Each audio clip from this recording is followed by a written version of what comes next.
Hello, great stuff. Thanks for having me. So I'll jump right in. So I held a phone interview the other day with a really great candidate from Sweden, called Michaela, and we did a short role play exercise. And she didn't have any sales experience, and so usually when candidates have no experience, and often when they do, they just list all of their core features and benefits, and it's really just an exercise to highlight whether they've done preparation for the call. But Michaela was actually really good. She asked a lot of questions. She was paying. She put me at ease. So I asked her, "Did you do any reading into sales techniques?" And she had. And what she said she found most interesting was an article that said the biggest fear of any buyer is that they'll make the wrong decision. So I thought that's actually very good. Let's base my talk around it an excellent self-confidence event. Because in sales, as we all know, sometimes people, myself included, we like to overcomplicate things with acronyms and maybe fuzzy sales techniques. But Michaela's statement is true when you break it down. In the buyer's mind, whilst there are lots of decisions at play, is this the right product? Is it the right timing? Will we get a good return on investment? Once it all is said and done, when you click send on the DocuSign, you need to feel like you're making the right decision. And yes, it helps if you have the best product or service in the market, but if that was all that mattered, there'll be one company in every vertical that won everyone's business. Aircall would be everyone's phone system already. So putting products aside, what can you do to make the buyer feel like by going with you, they're making the right decision? And there's a lot of content to get through in 7 minutes here, so brace yourself. Luckily, it's recorded, so you can go back over it if you miss anything. But I've broken it down into 3 sections. So the pitch, the close, and the follow-up. So let's start with the pitch.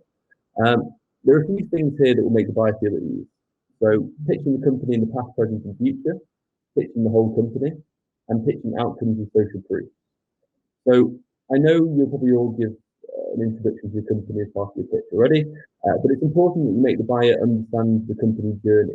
So to do this, you need to pitch the company in the past, the present, and the future. The past, so how you started, what your vision was.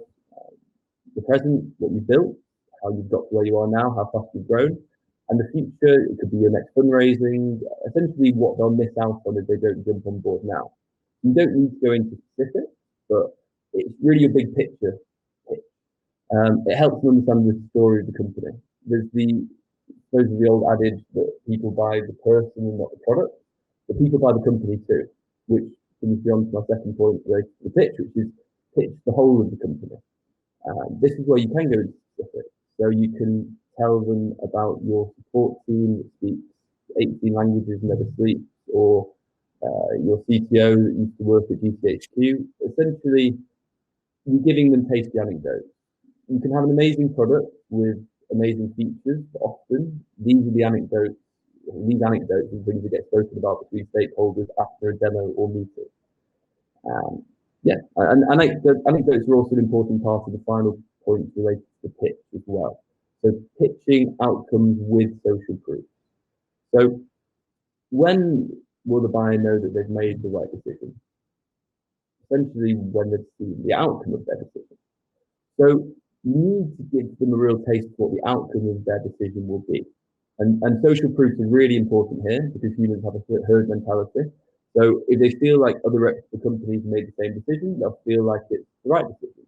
So rather than just saying, we can save your rep 2 minutes of call that otherwise would be spent on admin, you can combine it with social proof by telling them we save Uber, delivery, and Stripe sales teams in 2 minutes per call.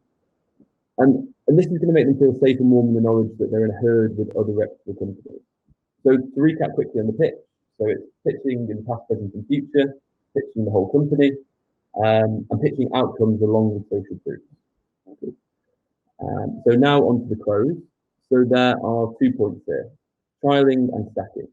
So firstly, it sounds simple, but where you can offer a trial, do. A lot of companies don't offer a trial because maybe they think that you won't get full use of the system without proper onboarding. The problem here is that it gives the impression to the buyer that the seller could be hiding something. Is it not intuitive? Does it not work? If you leave these questions unanswered, the buyer will worry they could be making the wrong decision, especially if your competitors offer trials. Now on to stacking. So pricing is important in any decision. The buyer needs to feel like they're getting value for money. So when delivering the price, to get buy-in, you need at least to match the perceived value of what you presented. So to do this, you value stack. You include all the things that you get included to the price. You list the product, the features, the onboarding support, feature releases around the corner. But it's also important that you basically stack pain as well. So you've asked all these questions not to root the problems. You need to make the problem seem as big as possible at the end as well. In sense here, you add need, which adds more value to the things you've listed as you value stack. So an example, okay, you told me that your current phone system has poor connectivity, integrations are clunky, impacts of this, your team's unhappy, you can't make calls, inevitably, it's affecting your ability to take quota. You've stacked their pain, and then when you stack the solution next to it, it adds more value to the whole package. So in the close, it's offer a trial, pain stack, and then value stack. Cool. And finally, the follow-up. So this section probably sounds really simple. It can be summed up really in one word, which is professionalism. Because sometimes it's the small habits that we forget to do that make the biggest difference. So professionalism goes a long way here. It's probably the first prolonged experience that the buyer will have with an employee at the company. So your follow-up email needs to arrive promptly, include a good level of personalization throughout. You can add the buyer's company logo onto slide decks or quotes that you present. The decks that you actually send as well, could they include relevant information specific to their use case, maybe with case studies or a comparison between their current system and the one you're offering. Again, it seems like habits that we think we're all doing, but when a room full of people are reviewing quotes, the more professional you can be in presenting these materials, the safer the buyer will feel in thinking that they've made the right decision by going with you. Cool. So yeah, as I said at the beginning, 7 minutes isn't a very, very long time, and that's a fair amount of content. But to summarize, as salespeople, we often like to blame the product when things aren't going well. But by doing the things I mentioned in this talk, hopefully you can still make the buyer feel like they're making the right decision. And if you do all of those things perfectly and they still don't buy, then you can blame the product. Cool. Thanks a lot.